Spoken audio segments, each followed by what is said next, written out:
Rise up!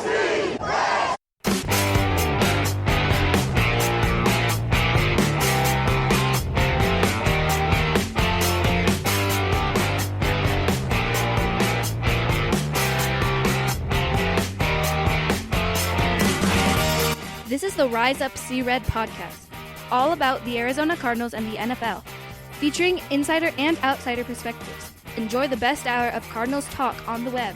Now here are your hosts, Jess Root and Seth Cox.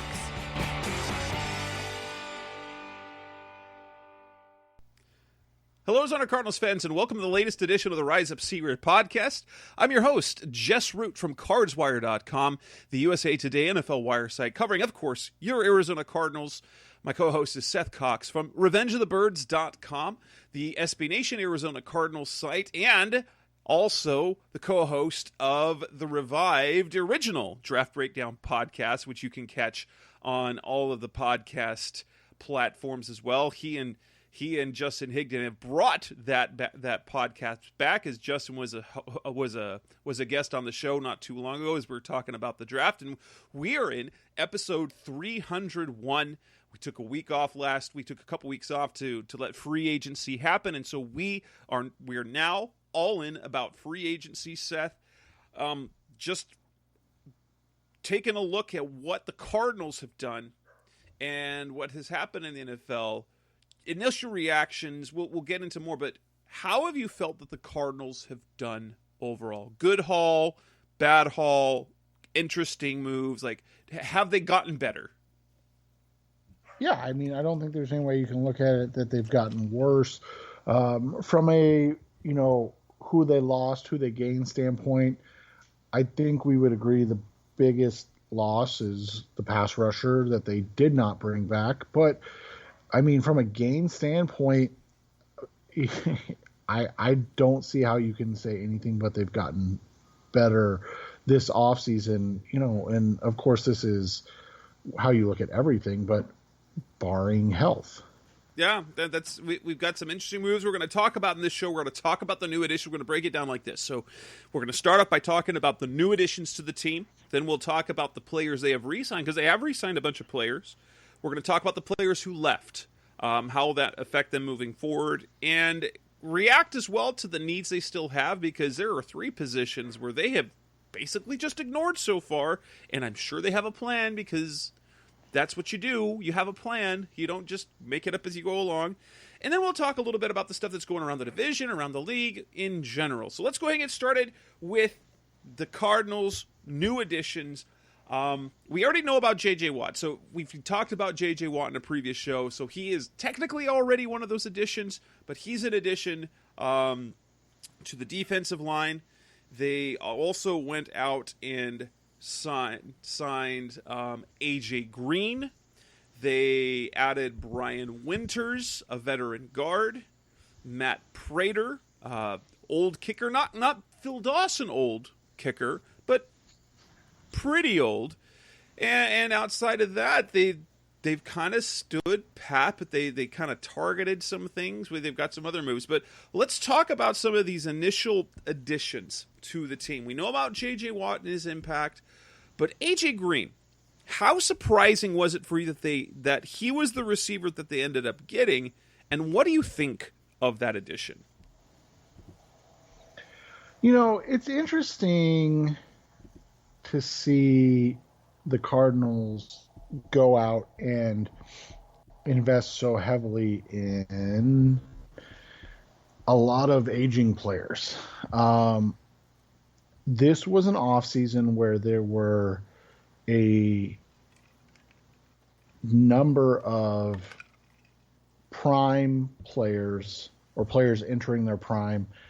And you and I hypothesized, and I think for the most part we've been right, that a lot of guys would end up taking one-year prove-it deals. And that's happened quite a bit. So it was interesting that the Cardinals decided to go the route that they've gone. Now, that's not to say it won't work or it's a bad way to go about it, but it seems like it's lined up to be a lot of guys that can take pressure off of maybe younger players or new draftees that will be coming in. AJ Green, for example, as you mentioned. What happens if at pick 49, the Cardinals, a guy like Terrace Marshall Jr. from LSU is there? Well, you don't need him to produce if you have AJ Green. So that's the way you kind of look at at a pickup like AJ Green, is that Green is there because you know what to expect from him. He's not the near all pro that he was 3 or 4 years ago, but he can be a guy that can go get you 65 to 70 catches for 750, 800 yards, and 5 or 6 touchdowns. And so that gives you time to bring in and develop a young guy. Green signing, to me, is just the most interesting aspect of it, is that he's going to be a fantastic litmus test for, was he just completely checked out in Cincinnati, or is he toast from an athletic standpoint? I don't think he is completely toast athletically, and this isn't me being a homer. I think that he was probably very disengaged with still being a Bengal 10 years later and going through another kind of rebuild with Joe Burrow. And not to say anything negative about Joe Burrow, just where he was. So I think the signing of him for $6 million, and then it can go up to $8 million. Am I right on those numbers? Yes, it's $6 million up to $8.5, and I think he's got a cap hit this year of $3.5. So really reasonable.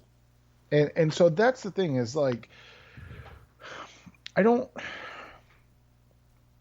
think it was one of the 3 or 4 best options when you look at the contracts that came out of things. Whether it was Will Fuller, obviously Juju Smith-Schuster wasn't going anywhere else because he went back to play in Pittsburgh. But Will Fuller, his contract wasn't bad. Corey Davis's wasn't as bad as I expected. And then T.Y. Hilton signed today for about $10 million per year, which is right around what we were expecting him to get. So those were all, guys that maybe, but the Cardinals are getting AJ Green on a 1-year deal for, half or more than half of that. And let's be honest, they don't need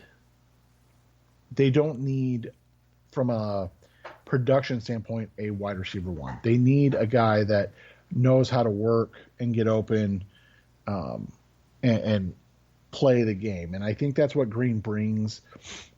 And like I said, I think honestly, he gives them a really nice 1-year stopgap if they do decide to draft a player. Brashad Perryman, that was the other one I couldn't remember. And he only went for $3 million, which was where did he end up going? I don't remember the Lions, I believe, okay. Right? Playing where his dad was. So, and so that's the thing. I mean, you look at it, Will Fuller or Brashad Perryman, I think they're better value, because just from a standpoint of, I think that they can probably give you a little more, and you probably maybe you could have gotten them on a 2-year deal, but maybe they were just truly looking for 1 year. And if you're looking at it in that perspective, then I don't think you could have done much better than what you did with AJ Green. What I love about this move and this is the fact that while you haven't seen the production in a couple years, the ceiling is really high. Let's be honest. Like, the ceiling could be like, we've seen AJ Green as a top 5 receiver, top 3 receiver when he was at his best. So what I like about this is, well, 2 things. One is you now have a legit Z outside receiver, and we don't have to try and convince everyone that Christian Kirk can do it. Christian Kirk could do it, but not at the highest level. Green can. He's going to be going against lesser corners now, and so that's going to be really, while you say, oh, we could have gotten Marvin Jones at this or another guy at this.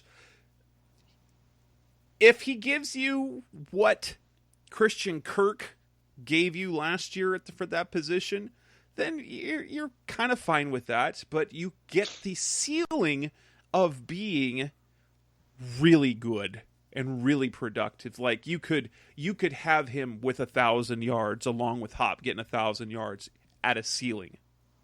I think even more than that, though, as you look at, and I'm going to have to double check because I can't remember, but, you look at Christian Kirk's numbers last year, 48 catches, 621 yards. And then you look at Larry Fitzgerald's numbers last year. It's a lot longer list, 52 catches, 409 yards. Now, I think from a catch standpoint, you're not going to expect him to get 98 catches. No. But if he's around 75% of their total combined last year, I think that's a huge thing because I think you can expect Kirk to put up similar numbers. Maybe he breaks out finally and you get an 800 plus yard season, but I think Kirk is what he is at this point. He's a guy that gets you right around, between 40 and 50 catches for 600 to 700 yards. And that's fine. There's nothing wrong with that. That's a great third wide receiver. That's a absolutely fantastic third wide receiver. It's just, you were hoping or expecting a number two, potentially a number one, and you didn't get that. And that's the problem with expectations. Sometimes guys just don't meet them. But so if you get 75% of that combination, let's just call it 100 for, easy math. So let's call it 70%. So you get 70 catches and you're getting, him around 750 to 900 yards. That's great. That's fantastic. And now you're talking about, 105, 110 catches for Hopkins for 1,400 yards. You're talking about, 70 for 800 and 50 for 700. That's a really good passing offense when you mix in whatever you get from the running backs and tight ends and the miscellaneous 30 other catches from receivers on the season. Exactly. And so the grade move is it could be a sneaky good move. I know a lot of people aren't in love with it in terms of age, but I just think it's such a low risk. Agreed. I think you're not spending a lot. It's a low risk, high reward type thing because physically, and I think he will be energized. As we know he had a contract dispute with Cincinnati, and he talked about it wasn't necessarily the Burrow, it was the mishmash of quarterbacks after Burrow got hurt. That was also the issue. That really kind of, it was hard for him to go out and be the focal point of the offense and have quarterbacks who couldn't get him the ball. What Keim cited on two different occasions at his press conference and on a podcast, he said 112 or 118 targets this last year, 38 uncatchable balls through his. So you're talking 35% of the throws in his direction were uncatchable. Yeah, and that's the thing is, it's even for Larry Fitzgerald. I think if he didn't have those 2 years of close, being close or competing for a Super Bowl, you probably would have seen similar reaction to Fitz, and I think I don't like saying this. I think we kind of saw that with Patrick Peterson. A similar reaction to what Green had. Yes. Of, wait, so I've done all this. I've been loyal. I've gone through the garbage that this franchise has been, and you don't want to. And I'm not saying Peterson is right, and I'm not saying Green was right, but I'm saying like sometimes it's just moving on, right? Like sometimes it's just about getting into a different spot and giving yourself a little freedom. And I think that's what Green got coming here. I think it's going to be a nice fit. And somebody tweeted it. I can't remember who it was. But they basically said it's telling how many veterans are willing to put their final year championship prospects into Kyler Murray's hands. Yeah, that is something. He's excited, and the fact. I mean, obviously Rodney Hudson aside because he didn't have a choice, but but I think that Green, Watt, and Prater, that says something, because those are all guys that were wanted in other situations. Now maybe other places weren't going to give him $6 million, and that was part of it, and that's always possible. Yeah, but like I said, I don't think the $6 million is unreasonable either. It's not. It's not bad at all. Matt Prater, going to be 37 years old this year. He's one of the. He has the NFL record for the longest field goal ever. Hit the 64-yarder for the Broncos. He has a connection with assistant head coach, special teams coordinator Jeff Rogers. He's worked with Aaron Brewer before. Obviously, they talked about Zane Gonzalez like they liked him, but then they released him before free agency even began, which I thought was kind of puzzling, unless you were going to let him test the market, come back. But then, it made it sound like when Keim was on the podcast with Jim Schroeder and Steve Weish, that Gonzalez wasn't ever part of the plan. They saw what they saw, and they wanted to improve that. You've got Prater, if we recall the Phil Dawson signing a couple years ago, we thought it was kind of puzzling. He was, 41 at the time. And that's different. So Prater's going to be 37, and he still has the leg. And so that's the thing that you still like to see. You might be a little bit concerned about. Now, the Cardinals saw him up and close and personal because he hit the game-winning field goal against them for the Lions this last year to beat him. But, everything about he still has the leg. He's great in the clutch. But you do look at 7 missed field goals last year, and you're like, is he better than Zane Gonzalez? Now, granted, he had 10 50 yards and longer attempts this last year. He was 6 for 10 from beyond 50. He was 4 for 7 from 40 to 49. So he was better than Zane. Zane was a mess from that 40 to 49, but he also had a lot of longer field goals. And last year's the 75% field goal percentage was his lowest since 2008. But the previous 3 and you do have to say that was a decline in each of the last 2 years, because he was at 87.5% in 2018, 83.9 in 2019, and 75 in 2020. So there is a decline. He missed 7 field goals last year, which, if I take a glance at it, would have been was not the most field goals he had missed in a career, but it was close to it. So there's a lot to like, because obviously we feel like Zane cost the Cardinals some games last year. Definitely cost them a game against New England. That should have been a win. It cost them at least a tie against the Dolphins. And were it not for Isaiah Simmons' interception of Russell Wilson in overtime, also cost them the chance it cost them a win against the Seahawks as well. And so when he had 3 clutch kicks in the final minutes of a game to tie or win the game, he missed all 3. The overtime one he hit, but he missed those clutch kicks. and Prater has a history of being clutch. So, this looks like a good signing. It's not a cheap signing, but it's also one, the way it's structured is that it's a 2-year deal, but really it's a 1-year deal, and you can bring him back next year if you want to, and if you don't, then it's not too much in terms of dead money.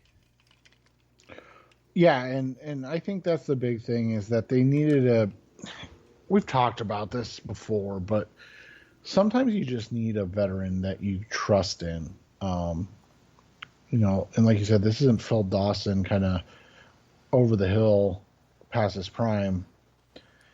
And that was the thing is, whether it's Chandler Catanzaro in 2016 or Zane Gonzalez last year. This is literally the same cycle, though. You went with, the Cardinals, they went to Jay Feely, who got old. They go to Chandler Catanzaro, who is young and promising, but in the second year, he falls apart. And so you bring in a really old guy, and then you replace him with Zane Gonzalez, who has a really good 2019, and then 2020 falls apart, and then you bring in another old guy.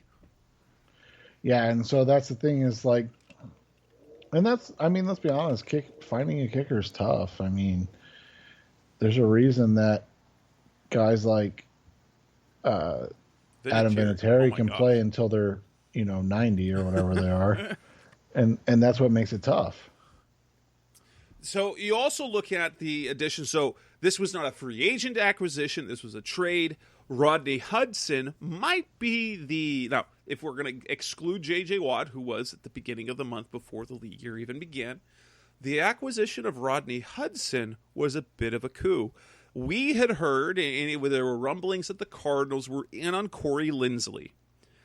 But the LA Chargers came and blew them out of the water in terms of contact, and it didn't. So even if the Cardinals were in the ballpark with money, I don't think the Cardinals really had a chance once Chargers came in with money, and with the fact that he had a former teammate, Brian Bulaga, there, who was in his ear, and so it's not for a lack of trying, because from what we heard from people we knew, that it came down to a difference of about $500,000, but then the Chargers offered him more than $12 million a year, which was like $2 million more than what we're hearing.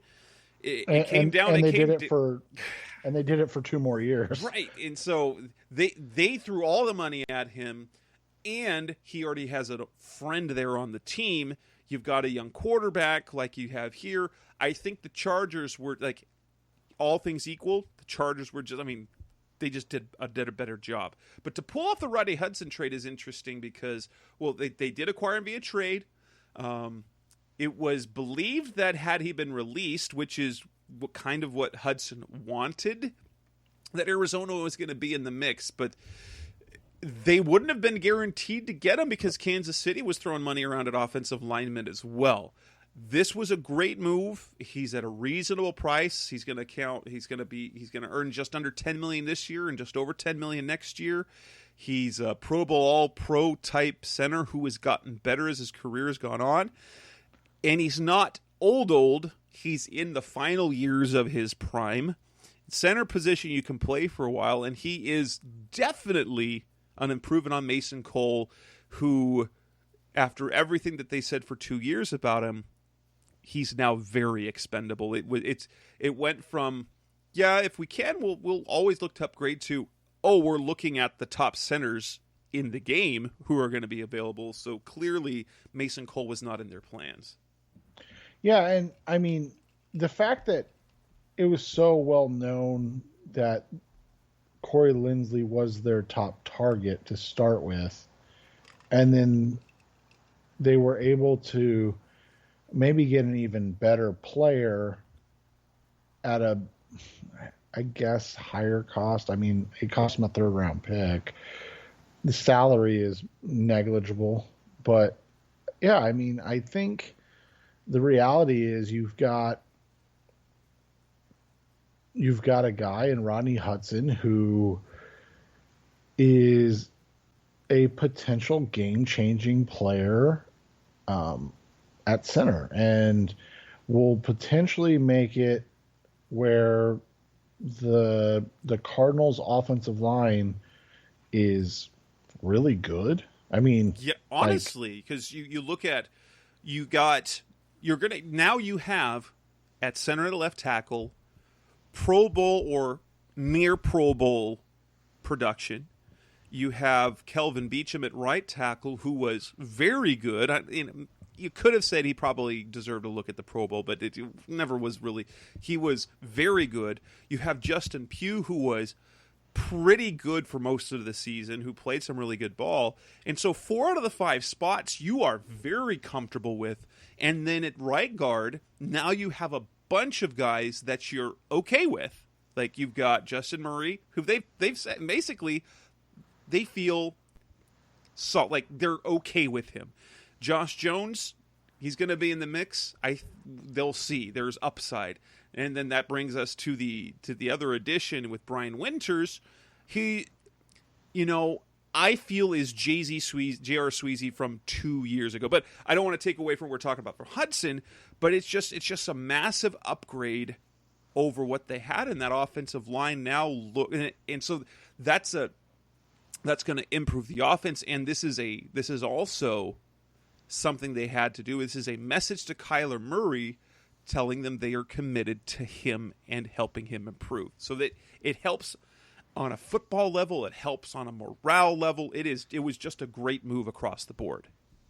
And I mean, you mentioned the Watt signing and the impact it could have, and I don't want to take anything away from JJ Watt because he's fantastic.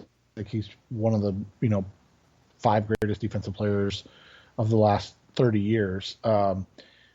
However, at the level that they're each at right now, I think Rodney Hudson's probably the biggest signing or biggest move that they've made this offseason. Agreed. And that's how good he potentially will be for them. The one move of Brian Winters was a late addition. We'll see what the numbers come in and at. But it's interesting. I don't know I don't know what the plan is because it feels like the type of player he is. It's kind of like when they signed J.R. Sweezy 2 years ago. I know J.R. Sweezy is a bad word from this past season, but let's not forget that in 2019 he was a very reliable offensive lineman on that team. They're probably their most consistent lineman that season. And now you bring him in. He's basically been a starter for pretty much his entire career. He's very tough. He's a Sweezy type player in terms of mentality, and you feel comfortable with him starting. Or you could go with Murray, or you could go with Josh Jones, or even you could go with Mason Cole, who I kind of get the feeling that he's going to be traded or cut. And you've even got Lamont Gilliard. So you've got not only do you have very comfortable at 4 positions, you now have a glut of players that you feel you could play with at right guard, and competition breeds performance. And then you add a guy in there who's you should be able to count on. You've added veterans across the board, so you're not relying on young guys. That's kind of the theme, is that the Cardinals, as they built up youth, now want to rely on. They don't want to rely on their youth. They want to fill in with veterans who they know can get it done. And if the young guys rise to the top, well, so be it. That's better. Yep, and you've got guys, like you said, that you can trust, and if 4 of your positions are locked down, and the one position you have a question mark is at right guard, and you have 3 really good choices, like you said, I feel like you are in a good spot. Coming up next on the Rise FC Red podcast, the best of our Cardinals talk on the web. Let's move on to talk about the players that they re-signed, because they were brought back a whole bunch of players. That's coming up next on Rise FC Red. We're back on the Rise Up Sea Red podcast, the best of Cardinals talk on the web. Not only did the Cardinals bring in a few veteran players, they also made sure to shore up and to bring back a number of their own players. If we want to kind of go down the list of the players that they've brought back, they brought back on the offensive line Kelvin Beachum. on a 2-year deal to lock in right tackle. They brought back Max Garcia, a player we thought who would end up returning. Then you look at on the other side of the ball defensively, they re-signed Marcus Golden. They released and re-signed Robert Alford, a move that we thought was a smart move to do. They re-signed Tanner Vallejo. They tendered Zeke Turner and Dennis Gardeck. And then they re-signed punter Andy Lee. If we kind of start at the top, the Marcus Golden one was one of the first ones to have, one of the first kind of impact ones. Tanner Vallejo, I think, was a sneaky good move for the money, because the money that he has is he's locked in for a roster spot this year. And as we've talked about, so if the Cardinals use Isaiah Simmons in multiple roles like they did this last year, with the absence of Devondre Campbell, they need another linebacker who they are comfortable on the field with, and Vallejo can be that guy. He doesn't have to be there a lot, but it gives him a small role on the defense where anytime he's been asked to play defense, he's been productive. He was dynamic on special teams. He and Zeke Turner each led the team with 15 special teams tackles, and so I think it was an overall good move. But Marcus Golden, what shocked me the most about this move was the money, because he came back for almost nothing. If you looked at some of these Capsite spot tracks, the market value for Golden was even higher than Hassan Reddick, which kind of baffled me a little bit. But he comes back, 2-year deal, very reasonable, in the terms that he came back on the cheap because he wanted to be here. And I think he understands that with J.J. Watt here, he's going to have a role, and he's going to have a prominent-ish role, but I don't think he's going to play the number of snaps that he did the last year. No, he's not. I mean, I think when you look at the guys that they re-signed, you can break it down into backups, like you said, the Max Garcias. You can break it down into special teams and contributors, Tanner Vallejo. And then you can look at the guys that are potential impact guys. And like you said, Kelvin Beachum's going to be their, barring injury, their starting right tackle. You look at Andy Lee, he's going to be their punter. Robert Alford right now, much to everybody's chagrin, he's a starter right now. He's their starting cornerback. So, well, in fairness, they've got Robert Alford, Byron Murphy, Jace Whitaker, and Picasso Nelson. Do you know what a Picasso Nelson is? I don't. But yeah, they've got 4 cornerbacks on the roster. I don't at all. But yeah, and so I mean, when you look at it, it's just it's a simple.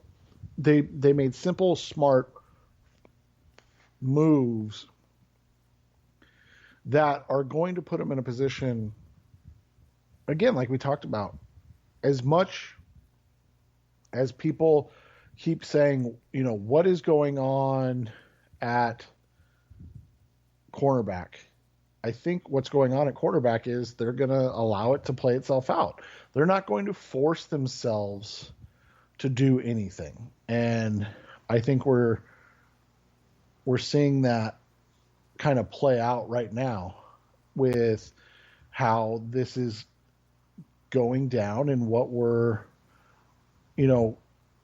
what their moves are. Whether we agree or not is not the conversation. The fact is that they are putting themselves in a position where they feel like they have as many options as they possibly need to, kind of do whatever they want. And those re-signings echo that. They're not panicked. They're not doing too much to put themselves in a, in a bind or anything like that. So I think, the Marcus Golden, he's the perfect kind of complementary backup outside linebacker. A guy that is going to be able to really come in, just press himself and rush the passer. That's, not something that maybe he expected, but it's something that he's comfortable with doing and something that he can do well. So, you kind of play it in that way and look at it in that frame of reference. And I think that in what the Cardinals are doing is that they're giving themselves as much of an opportunity as they possibly can to go in any direction that they really want to. Yeah, for me, the two most surprising things about the players who returned is not the who returned. It was the price. Golden came in much, it was kind of ideal. It's actually a 2-year, $5 million deal that's worth up to $9 million. He's got to hit some high sack numbers to hit his incentives. And then Kelvin Beachum. Here's the thing. I don't know what's happened to the market for Kelvin Beachum because he was a starting left tackle forever and ever. Then he doesn't get a contract last year until right before camp and signs for the league minimum. Then he plays his butt off, plays really well at right tackle for the first time in his career. And you figured that there was going to be a market for him, but he comes back for 2 years and $4 million. He came back on the cheap. This is something that I don't know if we can. I don't think we can put a value on this. The fact that these are players who wanted to come back, and Sean Kugler's worth to this team is really something, because Kelvin Beachum probably isn't on the team at all, period, if it's not for the relationship with Kugler. He said on his introductory press conference after the re-signing that it probably is the only coach for whom he would have moved from left tackle to right tackle. He did it gladly. He played at a high level. The Kugler being here was a big reason for him re-signing. It's really interesting to see just the way that players talk about Coach Kugler and just what he means to that coaching staff and to what they're doing on offense. Yeah, and that's the thing is, like, you talk about his market and things like that. There's a lot of, we're seeing it more and more, and it's, I don't want to take away from the consensus or the fact that the Cardinals are so, like you said, that Kugler has made them a team that they want to be. This is where players want to be. However, we're seeing a lot of times guys feel comfortable in situations. And when they feel comfortable in situations, they're willing to come back and maybe take a little less money. They're willing to give themselves or their team a little bit of a discount because they want to be somewhere. And we saw it not only with Beachum's contract coming back, we saw it with Justin Pugh just flat out saying, I wanted to be here. So they came to me about it, and I said yes. Yeah, that's the other thing is for those of you who haven't paid attention, who haven't heard yet, Justin Pugh, who was a guy that we've all talked about as a potential trade candidate, cap casualty, because he was going to count more than $11 million against the cap. He restructured his deal, but it wasn't a normal restructure, which is paying him a bonus and kicking the can down the road. He gave up his roster bonus for this year. He was due $500,000 in a roster bonus. He was due, what was it, more than $7 million in salary. He decided he just took a straight pay cut. So he pushed his roster bonus that he would have been paid $500,000 this week. He pushed it to next year, and he reduced his salary down to $4 million, fully guaranteed, so that he will be on the roster. He will get $4 million this year, and basically, it guarantees he's going to be cut a year from now because they're going to have to pay him a $1 million roster bonus to keep him on the roster next year unless he balls out. But that's not always something that players will do. Now, at that point in free agency, we don't know how long that's been going on. It could have been a case, hey, if you don't do this, we'll have to cut you. And then it's a matter of being self-aware of the type of market that he would have available. but just the fact that it looks good and now makes him look like a team player. It keeps, they've talked about, he is a solid player. He's not a great player, but he's a solid player on that offensive line who's a leader. And it was good for everyone involved because it gave the Cardinals a little bit more cap space. The fans now feel good because there was a funny meme that Blake made because people think at more than $11 million cap hit, Pugh was trash. But you can't have him. At a $7 million cap hit, everyone's happy now. Yeah, exactly. And that's the thing is when you begin to create what's the word I'm looking for? When you begin to create a structure or where people want to be and where people want to play, which is what the Cardinals are doing right now, it makes things so different because these type of things happen. Like in the past, players aren't going to take a pay cut to play for the Arizona Cardinals. And I'm not saying that the culture is turned under Cliff Kingsbury. I'm not saying that. What I'm saying is players enjoy playing for him and want to play for they want to play for Sean Kugler. We've heard the same thing about Vance Joseph, have we not? Like, guys want to play for them. Yeah, absolutely. Players want to go back. They know him. They like how he coaches. It's really interesting the dynamic they have because as many times as we've heard former players kind of bristle at how it's probably Keim in the front office, how they were treated, there's a lot of people who want to come here for the quarterback, for the coaches. Yeah, and that's the thing is, like I said, outside of Rodney Hudson, and I'm not saying that he doesn't want to be here or he won't want to be here, but outside of Rodney Hudson, all these guys came here because of the potential that this franchise has with Kyler Murray at the helm. Absolutely. Coming next on the Rise Up C-Red podcast, the best hour of Cardinals talk on the web. Let's talk about the players the Cardinals have lost or let leave in free agency. What impact will they have? What are their contracts surprising? That's coming next on Rise Up C-Red. We're back on the Rise Up C-Red podcast, the best hour of Cardinals talk on the web. The Cardinals have lost a number of players in free agency. Not that I don't know if any of the players who left were players they wanted, but let's kind of go down this list. Hassan Reddick, he gets a 1-year deal worth up to $8 million to go to the Carolina Panthers. It became kind of clear that the Cardinals weren't necessarily interested. Patrick Peterson leaves to the Minnesota Vikings. It's worth up to $10 million. Angelo Blackson gets a 2-year deal. Defensive lineman who was their only defensive lineman to play all 16 games last year gets a 2-year deal with the Chicago Bears. Kenyon Drake gets a 2-year deal with the Las Vegas Raiders.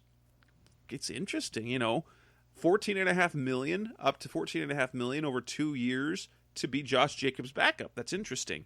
Trent Sherfield, they didn't tender him as a restricted free agent.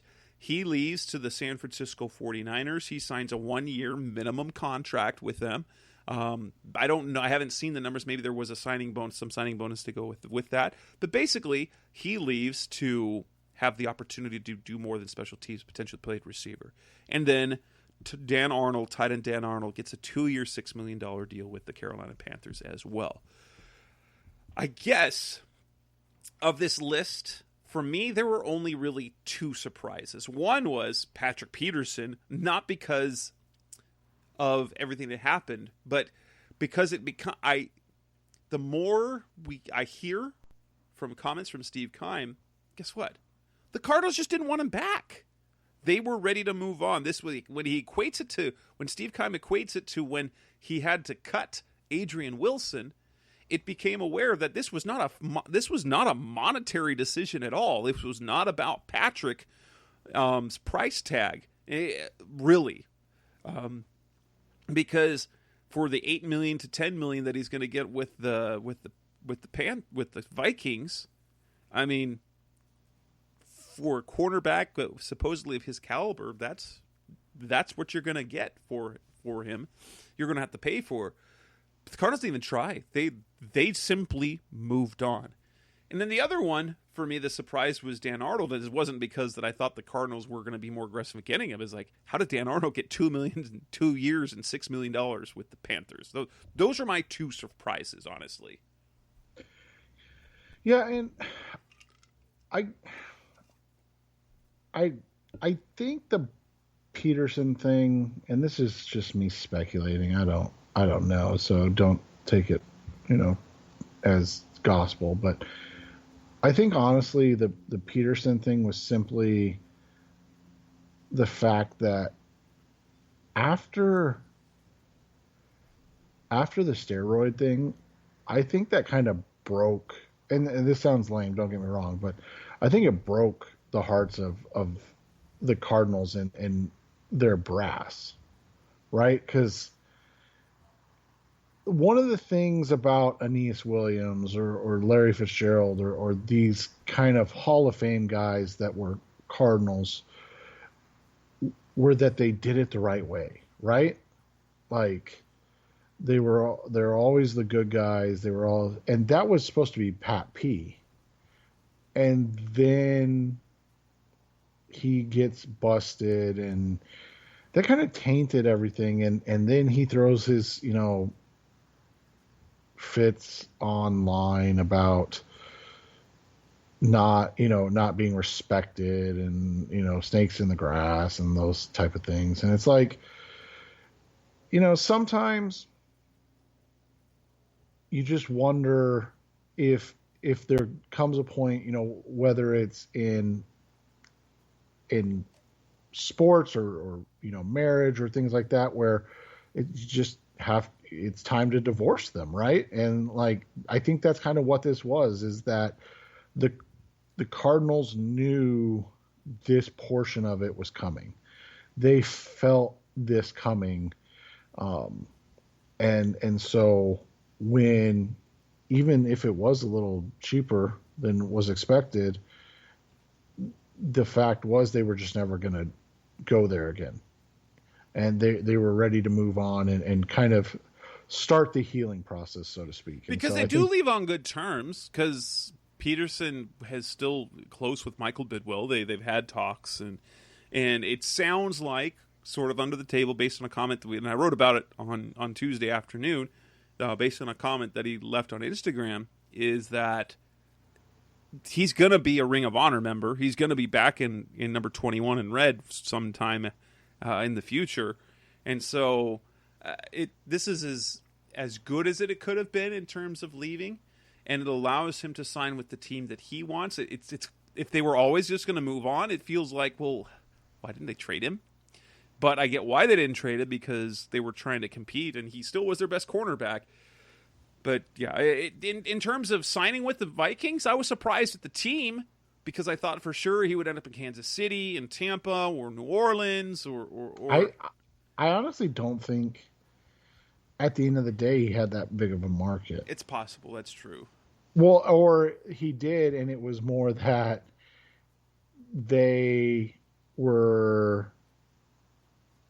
Minnesota was willing to pay them more than anybody else would have.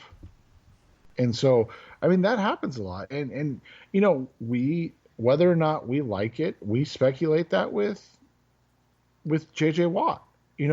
Were the Cardinals willing to pay him the most money? And so he decided to come to Arizona over, everywhere else. That, and so maybe that was the same thing with Pat Pete, is that he just, at the end of the day, I mean, he was like, hey, 10 million's more than 4 million or 5 million. Like, and we, as fans, we love the idea that these guys just want to win. Like, that's all they care about. They just want to win rings. But you and I, having covered it long enough, and we know the reality is a lot of times they just want to get paid. I mean, it's their job still. And, right. I mean, they do want to win, but they don't want to win at the cost of sacrificing, yeah, sacrificing money. Because let's be honest. I mean, Larry Fitzgerald, even among all this, he says all he wants to do is win a ring. That's all he's got left. But let's be honest, he's still making $11 million a year, so he can say that he's made what $100 gazillion in his career. He's literally the highest paid non-quarterback in NFL history. Like, it's not a maybe thing. He's literally never really given up any money. Right. And so, you look at it in that structure, and that's just the reality of the situation. I mean, these guys want to get paid. And so at the end of the day, if they there's a lot of guys that are selling cars or selling insurance that have Super Bowl rings. Like, that's the easiest way I can explain it. And I know people cynically would say, well, I would. Well, okay. If you would rather win a Super Bowl than have $150 million in the bank. Well, and it's the thing. A lot of these athletes deep down feel like, hey, they're throwing $50 million at me for this team that has them in the playoffs. I can help them get there. I can do it. They believe they can win. They don't go there thinking, oh, we're going to be bad. They go there just like since the 90s. I get sucked into every offseason move and say, this is the year they're going to be better. And even if they're not, they're like, oh, well, it happened again. Guess what? These players do the same thing. They sign, and they believe that they're going to be part of it. If it's a bad team before, that they're going to be part of the team, part of the reason why they come out of it. They're going to be part of the reason why they get over the top. They're going to be part of the reason why they return to the playoffs. That's how these players feel. So that's their mentality. It's always been, because if they had the fatalistic mentality, they wouldn't cut it in the league. So these are optimistic, these are forward-minded individuals in terms of, I'm going to work better, I'm going to get my bags, and guess what? I'm going to help them get better because I'm going to be better, and I'm better than what they had before. Exactly. And other than that, Kenyon Drake's contract, I'm happy for him. I don't know what the Raiders are doing. Dan Arnold, how the Panthers think that he's worth the money that he's gotten when he hasn't done much in his career. They got sucked into that. And Hassan Reddick, I mean, that's basically what we thought he was going to have to settle for, based on the pass rushers that were out there available. And it was clear that the Cardinals had a choice. And honestly, like if we talked about in previous shows, Hassan Reddick at $6 to $8 million, his production was going to be diminished with the role he was going to have this year because he wasn't going to be an every down player. And this will end up being a better fit for him with a coach he knows. I'm super intrigued to see how he does as a 4-3 defensive end full time. It'll be interesting to see how he does. But other than that, nothing is overly surprising about the Cardinals who have departed. Yeah, and that's the thing is nothing really hurt them from a loss standpoint. I think losing Reddick is going to be a big deal is probably a strong word. I think it's going to be the thing that they have to figure out the most. But as you and I were talking about before the show, the reality is Patrick Peterson wasn't very good last year. And while he was their best cornerback, it wasn't that he was good. He was super inconsistent because there were times he was really good, but the bad was bad. Yeah. And so, I mean, that's the thing is, could you afford to pay him $10 million for that? You really couldn't. And so from that perspective, I think, they did the right thing. And yeah, I'm with you on Drake and Arnold. Those are just interesting contracts. But good for them. They get paid. I love it. We are pro players getting paid because that's their job and they have a limited amount of time to do it. And if they're not getting paid, like if players aren't getting paid, then it's just executives, all rich people keeping rich. So yeah, it's millionaires versus billionaires, and I'm for the millionaires. But team building's hard. But yes, good for Dan getting that money, getting an opportunity. Good for Drake. He really was a great addition to this team. And for what he came from, not being he wasn't a starter in college. He wasn't a starter for the first 3.5 years of his career, to then turn that, and he's going to be a backup again, but he's going to be paid very well to do it. Yeah, exactly. And then that's the thing is, I even tweeted out, I don't know exactly what Oakland or Las Vegas is doing. Not sure by any means, but I mean, they had the same records as the Cardinals last year, that's true. It's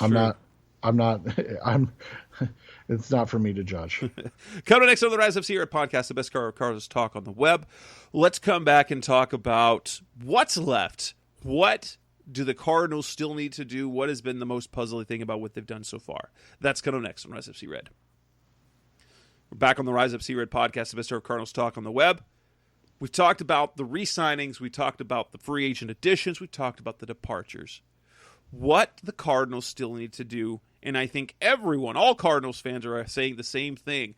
Where are the cornerbacks? Because cornerback after cornerback keeps getting signed, and the Cardinals are doing nothing. The same thing could be said about running back, and the same thing could be said about tight end. Although tight end seems to be, just because of the nature of the position with the Cardinals, it's much lesser to worry about.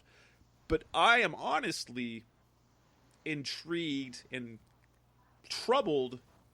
I don't know if trouble's the right word, but I would have thought that they would have addressed those positions, and I think they still will. I think they're just playing, as it is right now, they're playing a game of chicken with the players that are left, because there are some decent cornerbacks still available. And it'll be interesting to see if they end up re-signing players that they had from last year, or who they end up adding. But I know cornerback, running back, and tight end. But obviously for me, the priority is cornerback, because, right now you've got Robert Alford and Byron Murphy. I don't consider Jace Whitaker an option right now, and I definitely don't consider Picasso Nelson an option. And I know, as we've seen over years of Steve Keim drafting, they don't go into the draft with glaring needs. They fill those needs, and then they still, just look last year. They signed a linebacker, and they drafted a linebacker. They signed a defensive tackle. They drafted 2 defensive tackles. In 2018, they signed a quarterback, and then they drafted a quarterback, and they've done that at receiver. They've done it at linebacker. They've done it at pass rusher. They've done it on the offensive line before. They purposely keep themselves from being backed into a corner for the draft. And right now, it feels like that they're being backed into a corner to have to draft a cornerback. Now, there's some really good cornerbacks in this draft class, but we also know the Cardinals don't like to play rookie defensive players. So you're kind of left in that situation. Like, what are they going to do at cornerback? Who do you think they're going to end up having? Yeah, it's an interesting question. I think when you look at what is left in free agency, you kind of hit it on the head. You've got not only Malcolm Butler, you've got a Gary and Connolly. These are, talented players that, fit the need of the team in terms of veteran presence on the roster. I think with the 16th pick and the 49th pick in the draft, they're going to have a lot of options. I mean, we'll get to that in a little bit, in the next couple of shows. And I think that there are some options that we maybe don't discuss enough. Part of one being, guys like Jonathan Joseph coming back. He's so old. Oh my goodness. But he is. You're completely right. But he's old, but he's savvy, and he gives them a veteran person. So if they do go draft a J.C. Horn at 16, who do you think's going to probably be starting? If they're healthy, you're probably going to see like a Robert Alford and a Jonathan Joseph, and a Horn will be worked in. So I think the other thing is, and we've talked about this a little bit, especially after the Watt signing, and Richard Sherman was on a podcast. I can't remember whose podcast it was exactly, but he basically discussed the idea that pass rush is king to coverage. And so when you look at the reality of it, you've got a guy, or you've got a team in the Arizona Cardinals who ideally will have a great pass rush, not a good pass rush, a great pass rush, and that hopefully will give them, as much help as they can possibly have on the back end. And Sherman is a guy who could actually be one of the targets. There's some okay names still left out. Malcolm Butler, you got Richard Sherman. There's a connection with AJ Bouye. Problem is, going to miss the first couple games with the suspension. Got Bashad Breeland, Gary and Conley. Those are all names of guys who are capable, and probably at this point it's going to get less and less likely that they're going to get much more than the league minimum. And so there's option there. For me, the running back is also intriguing because it feels like they're going to go all in with Chase Edmonds, and I'm like, it's kind of been like against the way of thinking. And maybe they're just waiting, but running backs keep coming off the board. And while, yes, they could draft a running back in the first round or even the second round, there's some pretty good options there. I refuse to think that they're going to go into the draft not having addressed it at all and just saying Chase Edmonds is a guy, when in the 2 games that he's had 2 full starts, one was great, one was and then he's gotten hurt. He's been nicked up after those games.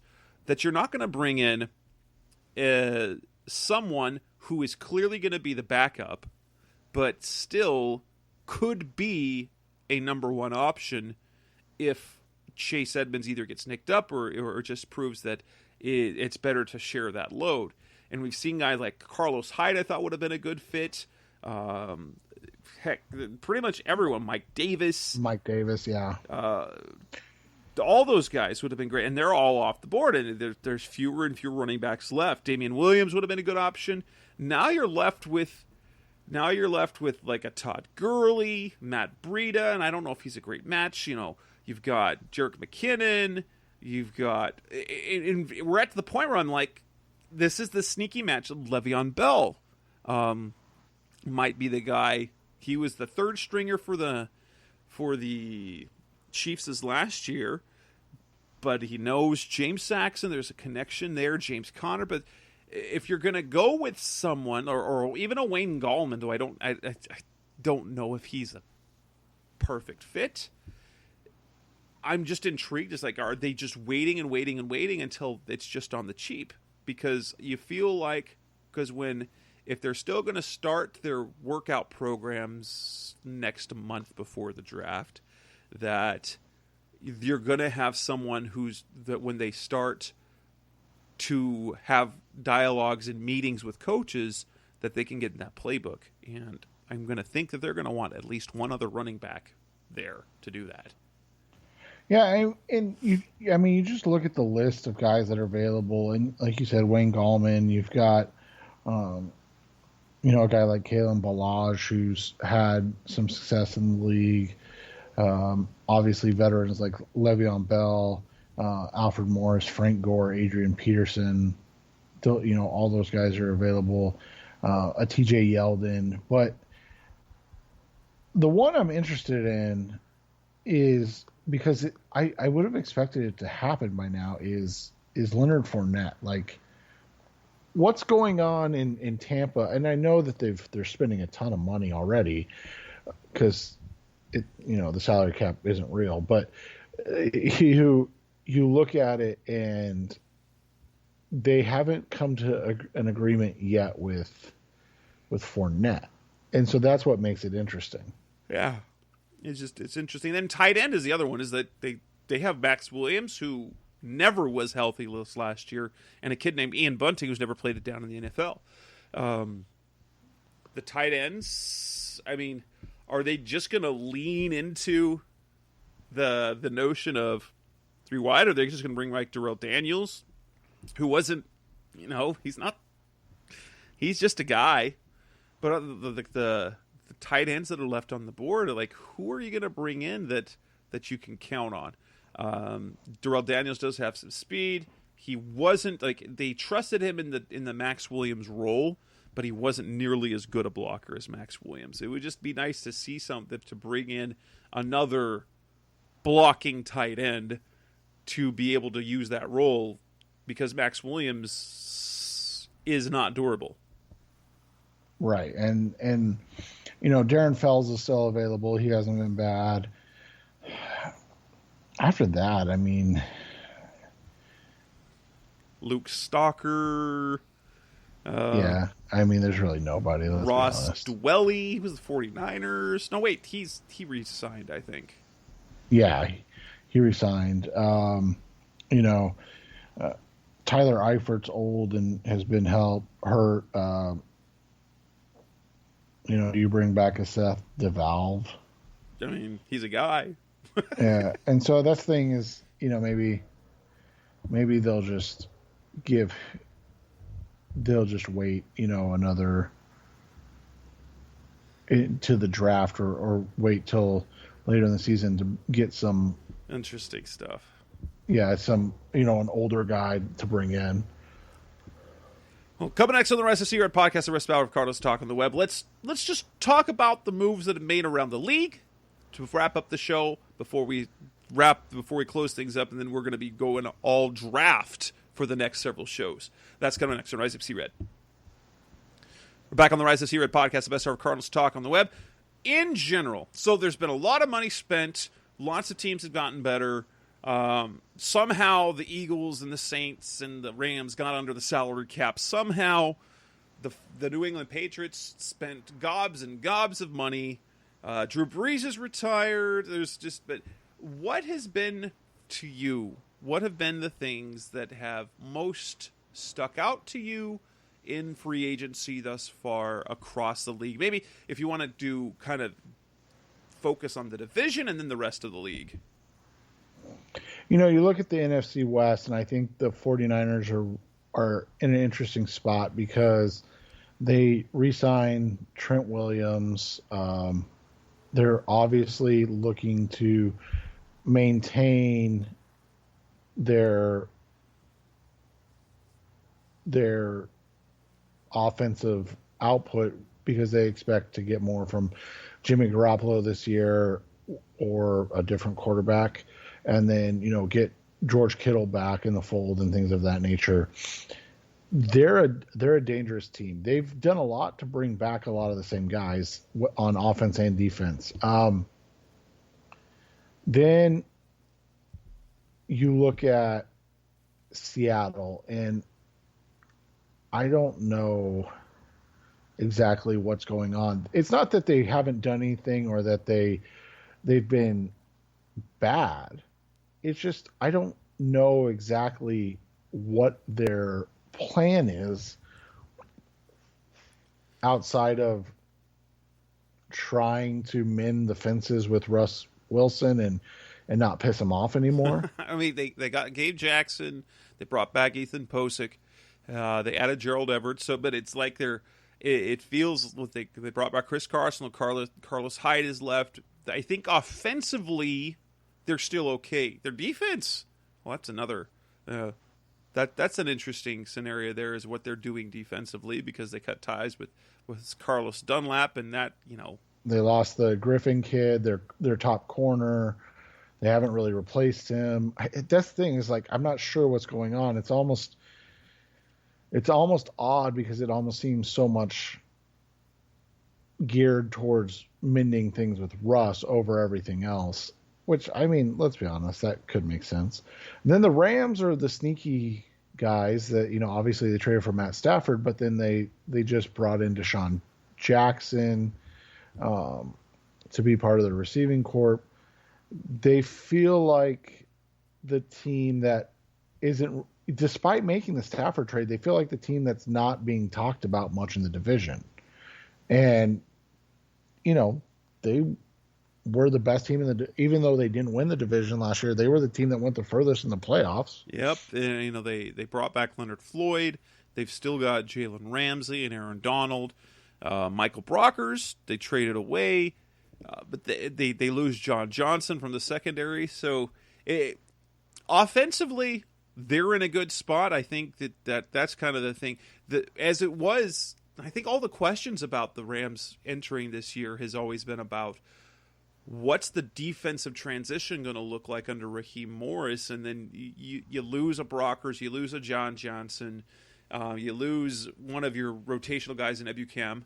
Or Buchem, I don't know how to pronounce his name, but what is that transition going to look like?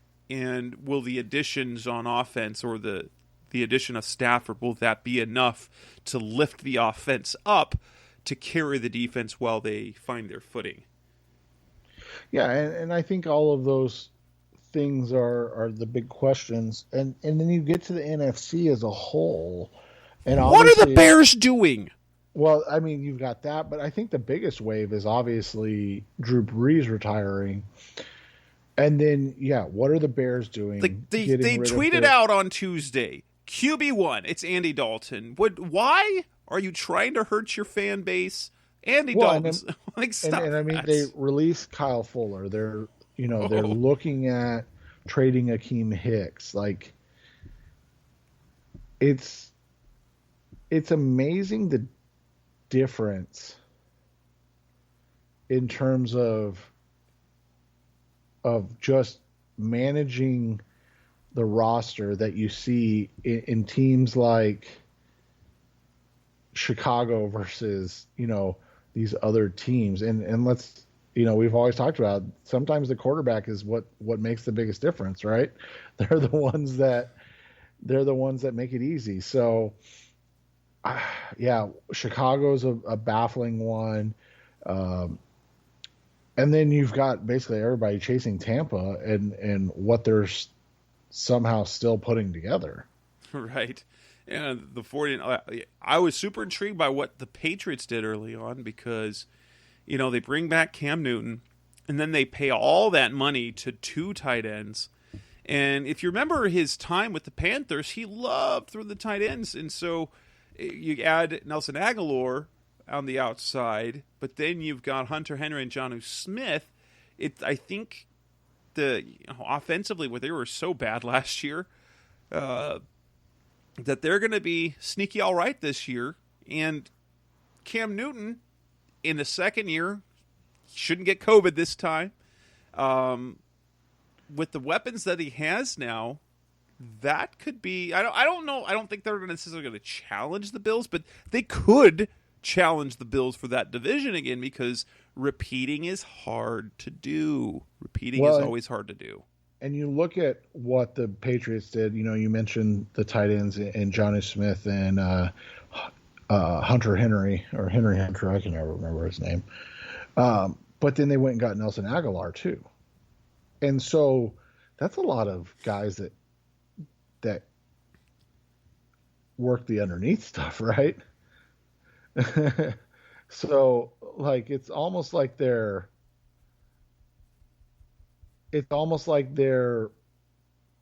giving Cam all these weapons to spread it out and go quick, but with big bodies and quick guys. It's an interesting way to do things. I like, kind of where the Bills are going at the same time. And then I like what you're seeing out of a team like Miami, who's kind of taking their time and doing things in a certain way. And then it's interesting because when free agency started, everybody was really confident in how the Chiefs started out. Obviously, they cut after they cut both their tackles, and everybody was expecting them to go out in free agency and address those positions. And they went and got Joe Thuney, who's the best guard on the market. I think we would agree with that. But then they struck out. They struck out on Corey Linsley. Obviously, we talked about the Rodney Hudson situation earlier. And then they struck out on Trent Williams, and that was supposed to be kind of their big move, right? Going to get Trent Williams, and they ended up just kind of running it back with Mike Rimmers, bringing back Daniel Sorensen, and so it's like it's obviously early, so I don't mean this, Chiefs fans, don't kill me, but when you look at kind of what's going on, it seems similar to what we've seen with Russell Wilson in Seattle, where it's not from a lack of trying, but it seems like they're just not getting or hitting the marks that they were trying to hit, in terms of getting the guys that they were trying to get, which was surprising because you feel like a lot of these guys would want to come play with Patrick Mahomes and maybe win a ring. Yeah. All around the league, but here's the thing: we know that every team that looks the best in free agency, after when they win free agency, they don't necessarily win the title, with the exception of the Buccaneers a year ago when they. Yeah, and we all know. I mean, that's the thing is. But they landed Tom Brady, who is the GOAT of GOATs, and so if you can do that's a different story. Well, that's what I was going to say. At the end of the day, that's all you look at is everybody's chasing. Every single team is chasing the Bucs, and that's what the question is: can you catch them? And nobody's ever been able to catch Tom Brady, so we'll see how it goes. And with that, let's wrap up this show, episode 301 of the Rise Up See Red podcast. Over the next few weeks, we will be diving into the draft needs, draft prospects. And then, of course, as we head into the week of the draft, we will do our yearly mock draft of the first round. So with that, that's Seth Cox. I'm Jess Root. Thanks for listening. As always, we'll be back again next week. Thanks for listening to the latest edition of the Rise Up See Red podcast. Listen to previous episodes and subscribe to the show on Apple Podcasts, Stitcher Radio, Audioboom, or many other podcast platforms so shows are delivered directly to your mobile device. Please give the show a 5-star rating and always support the sponsors who support the show. We'll be back soon for the best hour of Cardinals talk on the web.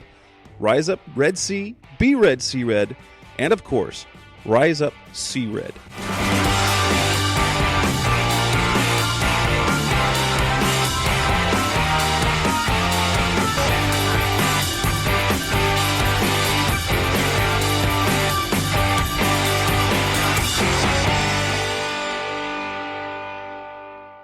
Roll!